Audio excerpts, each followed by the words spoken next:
गेल्या काही दिवसापासून सुरू असलेल्या परतीच्या पावसाची धुमाकूळ सुरूच असताना काही दिवस पावसाने विश्रांती दिली. त्या पार्श्वभूमीवरती वेधशाळेने अंदाज वर्तवल्यानंतर तंतोतंत खरा ठरला. आता पुन्हा पावसाने नाशिक जिल्ह्यातील ग्रामीण भागात मोठ्या प्रमाणावरती पावसाने हजेरी लावली. आपण बघू शकतो मालेगाव तालुक्यातील टिपे गावामध्ये आपण आहोत. ज्या पद्धतीने कांदा पिकामध्ये लावलेल्या पिकामध्ये अक्षरशः पाणी काही दिवसापासून तुंबलेलं आहे. रात्री झालेल्या मुसळधार पावसामुळे पुन्हा पाणी आता या ठिकाणी आलं.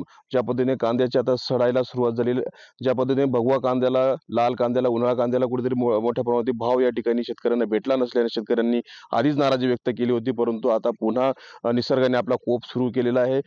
कांदे पुन्हा आता सडायला सुरुवात झालेली आहे. अनेक दिवसापासून पाऊस पडत असल्याने पावसामधून शेतामधून पाणी बाहेर निघत नाही आणि त्या पार्श्वभूमीवरती पाणी निघत नसल्याने शेतकऱ्यांमध्ये मोठी प्रचंड अशी नाराजी आणि पिकांचं देखील मोठं नुकसान होत आहे.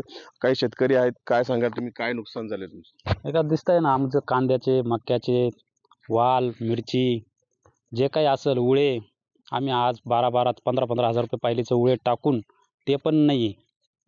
आम्हाला सरकारने काहीतरी आश्वासन दिल्यानं काहीतरी मदत द्यावं आम्हाला. नक्कीच सरकारकडनं काही घोषणा झाली, काही अनुदान देखील या ठिकाणी शेतकऱ्यांना मिळालं. काय सांगा, किती अनुदान मिळालं, काय अपेक्षा आहे तुम्हाला? त्यांनी ते अनुदान दिलं नाही, 4,000 वर आणून ठेवलेलं आहे. त्यांनी 17,000 सांगितलं होतं हेक्टरी. त्यांनी डाळिंबला 31,000चं सांगितलं होतं. त्यांनी ते सुद्धा दिलं नाही. त्यांनी डायरेक्ट 4,000 वर आणलेलं आहे. लोकांनी उळे टाकलेलं आहे 15,000, 20,000चं, ते सुद्धा नुकसान झालेलं आहे. आणि कांद्याचं पण खूपच नुकसान आहे, डाळिंबचं बी खूपच नुकसान आहे. तरी सुद्धा सरकारने दखल घ्यावी. नक्कीच परतीच्या पावसाने झालेलं नुकसान कुठेतरी थांबेल अशी अपेक्षा होती. परंतु दिवाळीनंतर पुन्हा 2 दिवसापासून मुसळधार पावसाने शेतकरी अक्षरशः मनाने देखील झोडपला गेलेला दिसतो आहे. मनोहर शेवाळे, TVN मराठी, मालेगाव.